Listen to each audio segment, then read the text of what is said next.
A fiscal cliff deal is done, but Americans wondering, why was it so hard to get there? Jerry Seib, he's in Washington with us. He writes the Capitol Journal column, and he has been watching this deal to the final moment. Jerry, what did it come down to that final hour? Everybody's wondering, was this just sort of politics as usual, or were they really arguing the details until that last moment?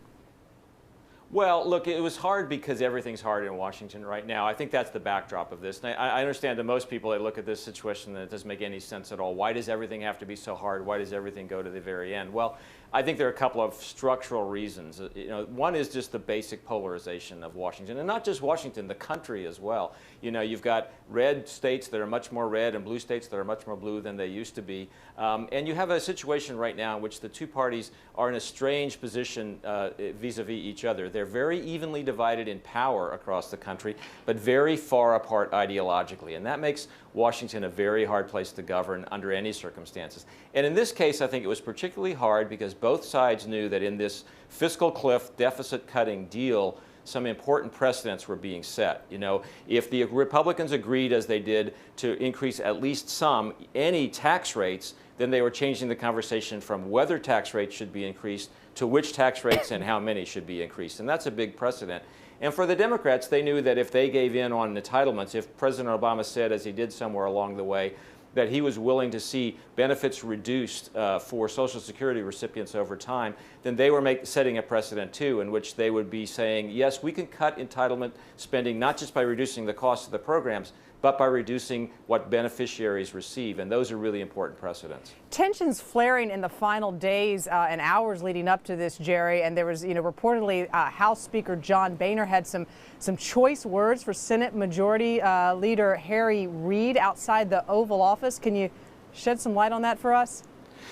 Well, it appeared that the conversations were breaking down on all fronts, and that's another reason why this was, pardon the expression, such a cliffhanger, because, the House basically couldn't resolve the debate within its own ranks about what to do here. That left it to the Senate, and so you had Harry Reid, the Democratic leader, and Mitch McConnell, the Republican leader, trying to get something going. Tensions between them got very high over the last 48 hours. That sort of broke down. The only reason when this came together at the end, it appears, was that Mitch McConnell, the Republican leader of the Senate, and Joe Biden, his former Senate colleague and the current vice president, obviously, and a Democrat, came together in a back channel and figured out how to put together a deal. So, the normal channels broke down. It's another sign of this dysfunction and the polarization in Washington. But it was the McConnell-Biden axis that saved this in the end. And Jerry, when you see sort of that kind of heated language reportedly being used, is that par for the course, or do you think that that was unique for this particular negotiation? Well, tensions were high, tempers were short, sleep was pretty scarce around here the last few years. I don't know where you were, but we were suffering down here. So, I think it's comparable to when a big business deal is coming together. There's a lot of tension. I don't think it's all that unusual, and I don't think your elected leaders in Washington are beyond using the occasional four-letter word. So, it's not normal, but it's not rare either, I guess I would say. Do you think there were any missed opportunities for either party, Jerry?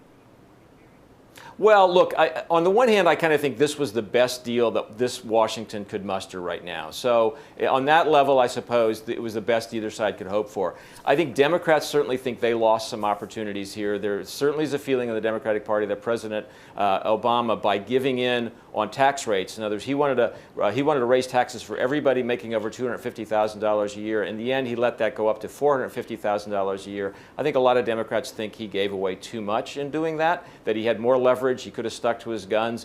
Harry Reid, for example, I think would have been happy to just go over the cliff to make the point that he didn't have to give in on a core principle, but he did. I think from the Republican point of view, there's a lot of unhappiness because people think, well, look, we gave in on taxes. We got nothing back in the way of spending cuts except a promise that next year, this year, 2013, we'll get back to that subject. So I think in the view of partisans on both sides, there were some missed opportunities. Jerry, very quickly, any jockeying you saw in the votes in terms of implications for 2016 and possible runs for the presidential election? Then you see Paul Ryan, who was Mitt Romney's running mate. He voted yes on the bill. You saw Marco Rubio, another name being bannered about. He voted no. Can you shed a little light on that? Well, I think you put your finger on a very interesting thing, and I think the calculations are already starting for 2016, much as most people probably don't even want to think about that. That's the reality here. And it is fascinating that you had two guys who are going to be in that 2016 conversation go, as you say, in opposite directions. I think Marco Rubio's point of view was, this doesn't do enough to reduce spending. I'm going to make a point here. I know it's going to pass the Senate anyway. His vote didn't really count in that sense, so he could make a political statement. I think Paul Ryan was in a different position. Paul Ryan was being watched very closely because people suspected he might try to undermine his leader in the House, John Boehner, who was supporting, in the end, voting for this deal, and it did, in fact, vote for it. I think Paul Ryan wanted to appear to his Republican compatriots in the House to still be a good soldier, not to have gotten too big for his britches, if you will. So he wanted to stay in line with his leader, and he did that. And I suspect what he can say, and I think what a lot of Republicans can say is, look, I voted for a deal that wasn't great, but it saved 98 or 99% of the Bush tax cuts from 2001, so that's a success. But I think their calculations, because one was in the Senate and one is in the House, were different. All right, Jerry Seib, thanks to you and everyone in Washington for being good soldiers yourselves and seeing us through the coverage on the fiscal cliff over the holidays. Talk to you soon. Sure. Okay.